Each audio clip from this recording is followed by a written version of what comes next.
नमस्कार दर्शकों, मेरा भारत चैनल में आपका हार्दिक स्वागत है। आज हम चर्चा करने वाले हैं एक बहुत ही ज्वलंत मुद्दे की। भारत की सर्वोच्च अदालत, जहां संविधान की आत्मा बसती है, जहां हर फैसला लोकतंत्र की दिशा तय करता है, वही उसी सुप्रीम कोर्ट के भीतर एक वकील ने चीफ जस्टिस ऑफ इंडिया पर जूता फेंकने की कोशिश की। क्या यह सिर्फ एक व्यक्ति का पागलपन था, या फिर भारतीय न्याय व्यवस्था के भीतर दबे गुस्से का विस्फोट? आज हम बात करेंगे उस घटना की जिसने देश की अदालत, संविधान और न्यायपालिका की साख पर सवाल खड़े कर दिए हैं। मैं हूं HV शास्त्री और आप देख रहे हैं मेरा भारत, जहां हम सवाल करते हैं सत्ता से नहीं, सच्चाई से। पिछले सप्ताह सुप्रीम कोर्ट का एक सामान्य कार्य दिवस था। मुख्य न्यायाधीश CJI BR गवई अपनी पीठ के साथ सुनवाई कर रहे थे। अचानक कोर्ट रूम में बैठे एक अधिवक्ता राकेश किशोर ने उठकर उनके ऊपर जूता फेंकने की कोशिश की। हालांकि वह जूता CJI तक नहीं पहुंच पाया, लेकिन यह हर उस व्यक्ति तक पहुंच गया जो भारत की न्यायपालिका पर भरोसा करता है। यह घटना सिर्फ जूता फेंकने की नहीं थी, यह उस संवैधानिक गरिमा पर हमला था जो न्यायपालिका का स्तंभ है। इस घटना के बाद अटॉर्नी जनरल R वेंकटरमणी ने एडवोकेट राकेश किशोर के खिलाफ आपराधिक अवमानना कार्यवाही शुरू करने पर अपनी सहमति प्रदान कर दी है। सुप्रीम कोर्ट बार एसोसिएशन के अध्यक्ष विकास सिंह और सॉलिसिटर जनरल तुषार मेहता ने मिलकर यह मुद्दा जस्टिस सूर्यकांत की पीठ के समक्ष रखा। विकास सिंह ने कहा कि अटॉर्नी जनरल ने मंजूरी दे दी है और यह संवैधानिक अखंडता का सवाल है। तुषार मेहता ने भी सहमति जताते हुए कहा, यह सिर्फ जूता फेंकने की बात नहीं है, यह संस्था पर हमला है। लेकिन कहानी यहां से और दिलचस्प हो जाती है, क्योंकि जब यह मामला जस्टिस सूर्यकांत और जस्टिस जॉय माल्या बागची की खंडपीठ के सामने मेंशन किया गया तो उन्होंने कहा, CJI अत्यंत उदार रहे हैं, उन्होंने घटना को माफ कर दिया है। यह दिखाता है कि सुप्रीम कोर्ट जैसी संस्था छोटी छोटी घटनाओं से प्रभावित नहीं होती। यह बयान न्यायपालिका की गरिमा का प्रतीक था, पर यह सवाल भी उठाया गया कि क्या माफ कर देना ही पर्याप्त है, या ऐसी घटनाओं को सिर्फ उदारताओं से देखा जा सकता है। जब सोशल मीडिया पर न्यायपालिका की छवि को चोट पहुंचाई जा रही थी, तो विकास सिंह और सॉलिसिटर जनरल तुषार मेहता दोनों ने चिंता जताई और कहा कि सोशल मीडिया पर यह घटना ऐसे प्रस्तुत की जा रही है जैसे वह वकील किसी क्रांति का प्रतीक हो। तुषार मेहता ने कहा, कुछ लोग सोशल मीडिया पर घटना को सही ठहराने की भी कोशिश कर रहे हैं। यह एक बेहद चिंताजनक बात है। सोचिए, अगर सोशल मीडिया न्यायालय से बड़ा जन न्यायालय बन गया तो लोग सच्चाई से ज़्यादा वायरलिटी में विश्वास करने लगेंगे, और यही हमारी लोकतांत्रिक संस्थाओं के लिए सबसे बड़ा खतरा है। वहां एक सवाल खड़ा और हुआ, अवमानना यानी कंटेम्प्ट ऑफ कोर्ट का दायरा आखिर कितना है? क्या हर आलोचना या हर असहमति को अवमानना कहा जा सकता है? भारत में कंटेम्प्ट ऑफ कोर्ट का उद्देश्य न्यायपालिका की गरिमा बचाना है, लेकिन कई बार इसे आलोचना दबाने के औजार के रूप में भी देखा जाता है। 2006 में सुप्रीम कोर्ट ने कहा था कि न्यायपालिका की आलोचना अवमानना नहीं है जब तक यह दुर्भावनापूर्ण न हो।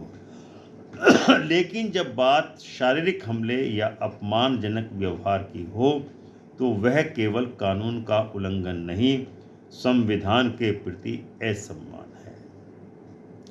यह घटना इस बात की ओर इशारा करती है कि समाज और न्यायपालिका के बीच एक भावनात्मक दबाव लगातार चौड़ी होती जा रही है। यहाँ जनता के मन में सवाल है, क्या न्याय सबके लिए समान है? क्या आम आदमी की सुनवाई समय पर होती है? क्या बड़े लोग कानून से ऊपर हैं?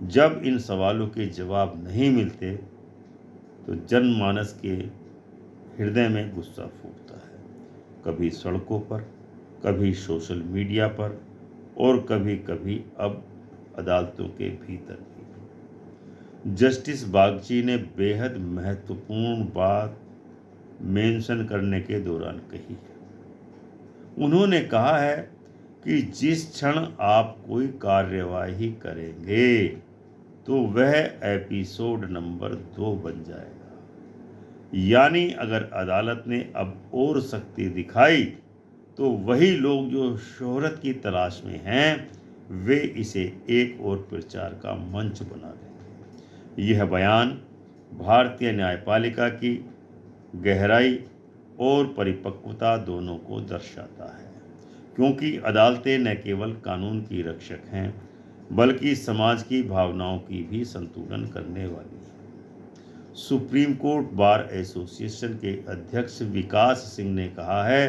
कि हम बार की नाराजगी इस घटना के प्रति व्यक्त कर रहे हैं।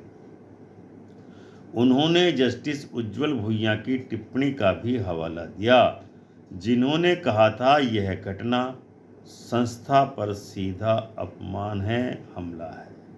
इससे स्पष्ट होता है कि यह घटना केवल एक व्यक्ति का मामला नहीं बल्कि कानूनी समुदाय के भीतर असंतोष का संकेत है। कई वकील लोग मानते हैं कि अदालतों के भीतर समान अवसर और सम्मान की कमी है। अभी इस मामले की सुनवाई दिवाली की छुट्टी के बाद होने वाली है, पर जब तक अदालत फिर बैठेगी तब तक सोशल मीडिया पर न्याय के हजारों फैसले सुनाए जा चुके होंगे। यह भारत की न्यायपालिका के लिए एक दोहरी चुनौती साबित होने वाला है। कानून की रक्षा भी करनी है और अभिव्यक्ति की स्वतंत्रता भी।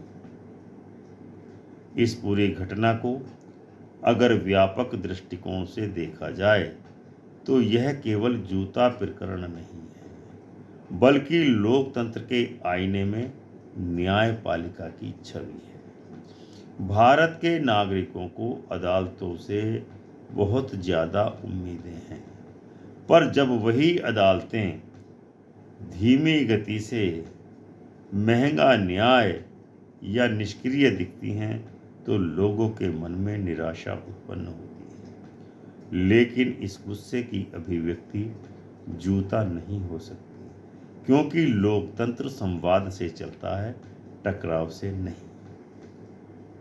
इस घटना ने देश के सामने एक चेतावनी भी खड़ी की है कि न्यायपालिका को अब पब्लिक परसेप्शन मैनेजमेंट को भी गंभीरता से लेना होगा। न्यायपालिका और जनता के बीच संवाद बढ़ाने की जरूरत है। कोर्ट रूम की पारदर्शिता, डिजिटल सुनवाई और समयबद्ध न्याय को प्राथमिकता देनी ही होगी, वरना परिणाम घातक हो सकते हैं। और सबसे जरूरी है, आलोचना को दुश्मनी नहीं, सुधार का अवसर समझना होगा। तो सुप्रीम कोर्ट केवल एक इमारत नहीं है, यह भारत के न्याय और नैतिकता की आत्मा है। एक व्यक्ति का जूता अदालत की दीवारों को नहीं हिला सकता, पर यह जरूर याद दिला सकता है कि न्यायपालिका को जनता की नब्ज सुननी होगी। अदालतें अगर नहीं सुनेंगी तो जनता सम्मान करेगी, लेकिन अगर चुप रहेगी तो जनता सवाल करेगी। यही लोकतंत्र की असली ताकत है। यहाँ जूता नहीं, संवाद चले। तो दर्शकों, मैं एच.वी. शास्त्री एडवोकेट आपके लिए ये वीडियो लाया। आप देख रहे हैं हमारा YouTube चैनल मेरा भारत। अगर आप चाहते हैं कि भारत की न्यायपालिका और मजबूत हो तो इस वीडियो को लाइक शेयर अवश्य करें। चैनल को सब्सक्राइब करना न भूलें, बेल आइकन का बटन अवश्य दबाएं। मिलते हैं अगले वीडियो में, तब तक के लिए जय हिंद, जय भारत, जय संविधान।